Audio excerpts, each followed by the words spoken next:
Abrimos ya este último bloque con la presencia del economista Guido Lorenzo para analizar los hechos más destacados en materia económica de estos últimos días. Guido, ¿qué tal? ¿Cómo andás? ¿Cómo va? ¿Todo bien? Muy bien, gracias por estar aquí. Por favor. Y bueno, como hablábamos en el primer bloque, con el propósito de frenar la sangría de reservas del Banco Central, el gobierno anunció hoy un nuevo dólar diferencial para las exportaciones del agro, que detallamos ya en el primer bloque. Guido, ¿tenés una expectativa de que esto finalmente frene esta pérdida de reservas que viene teniendo el Banco Central las últimas semanas?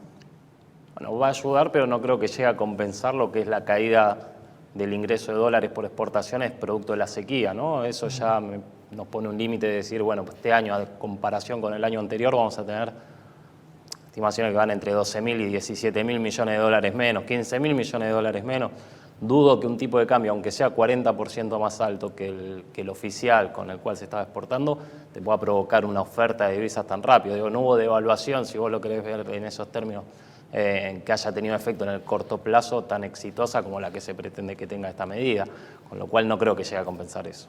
Por eso crees que va a morigerar la pérdida de reservas, pero que no lo va a detener, no lo va a frenar. Exacto.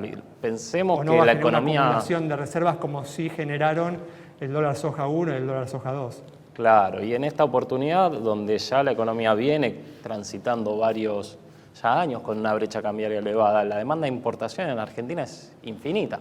El que puede importar dólar oficial lo hace, con lo cual me parece que poner un dólar diferencial no trae una solución a ese problema tampoco. Sí, puede alentar un poco las exportaciones, pero definitivamente lo que se evidencia con esto es que con este tipo de cambio la economía no puede funcionar correctamente. De todas formas, ¿sí crees que este anuncio, este dólar diferencial, le va a permitir al gobierno evitar un salto del dólar oficial ante las PASO? Eso es una decisión política. Me parece que incluso hay parte del gobierno, del gabinete económico, llamémosle, que está en esa línea de tratar de corregir el tipo de cambio y donde no encontró consenso en otra parte, ¿no? Y eso se ve desde que asumió Sergio Massa como ministro. Ahora, definitivamente, mientras más te acercas al calendario electoral, a la fecha de las elecciones, más baja es la posibilidad de ese salto discreto. Eso se va a tratar de evitar a toda costa y esta es una medida que va en esa dirección, tratar de evitar un salto en el tipo de cambio.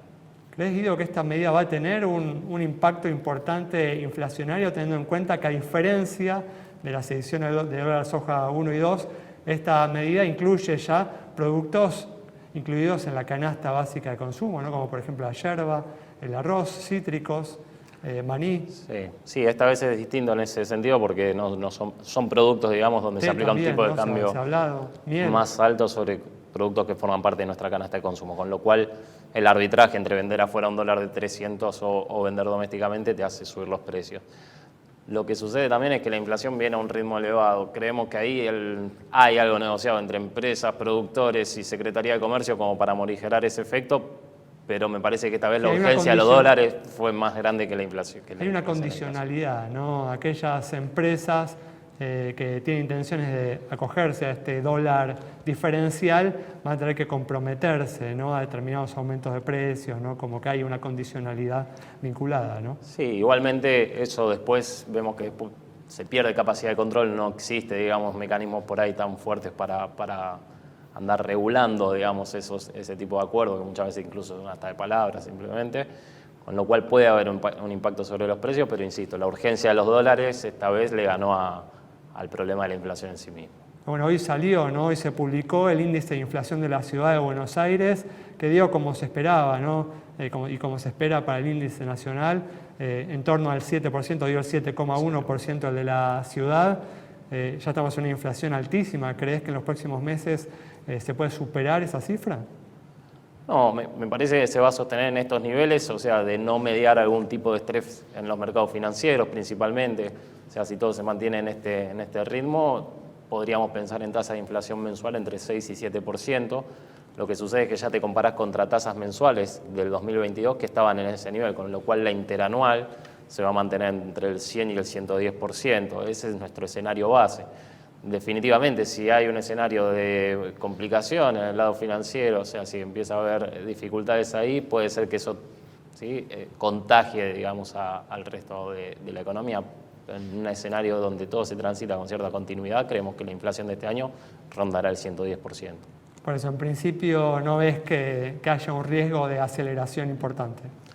No, de no haber problemas en el otro ámbito. Pero bueno, todavía quedan desafíos ahí, ¿no? Estuvo el canje de deuda, etcétera, pero todavía tiene vencimientos el gobierno que va a tener que enfrentar con cierta desconfianza por parte del mercado. Bueno, hablábamos, ¿no?, de la sequía hace unos minutos, que es un poco uno de los motivos, ¿no?, que está detrás de esta situación tan complicada del gobierno, del Banco Central en particular, en materia de reservas. Y en estos últimos días se conoció, ¿no?, un dato que habla de la magnitud de este problema, ¿no?, que tiene que ver con que la Argentina va a importar, ¿no?, un volumen cercano a las 10 millones de toneladas de soja, ¿no?, para abastecer las necesidades de la industria de la molienda. Realmente un dato sorprendente, ¿no? Sí, es históricamente la sequía más alta que va a sufrir la Argentina y con razón, digamos, se va a sentir en el balance de pagos, en la disponibilidad para importar y en consecuencia sobre la actividad. Posiblemente este año veamos una caída en la actividad producto de la sequía en torno a 3-4 puntos del producto. Y ya mirando como el mediano a largo plazo, ¿crees que el gobierno que viene va a enfrentar una situación particularmente complicada o que este año tan malo que estamos atravesando le va a dar margen para enfrentar la situación?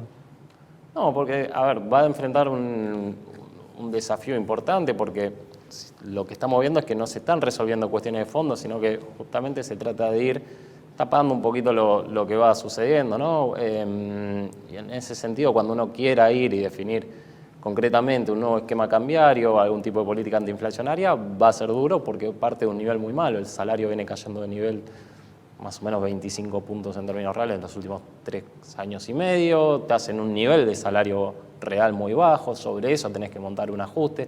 Digo, va a ser dificultoso comunicar incluso qué es lo que necesita el país. Ahí me parece que está un poco la clave de éxito o fracaso que puedas llegar a tener un programa económico. Muy bien, Guido, muchas gracias. No, por favor, gracias a vos. Cerramos entonces el programa de hoy con el análisis del economista Guido Lorenzo sobre el anuncio que hizo hoy el ministro de Economía para hacer frente a la compleja situación del Banco Central que ha perdido cerca de 2.000 millones de dólares en el mes de marzo para evitar un salto en el dólar oficial. Nos reencontramos el próximo miércoles a las 20:30 aquí en Metro.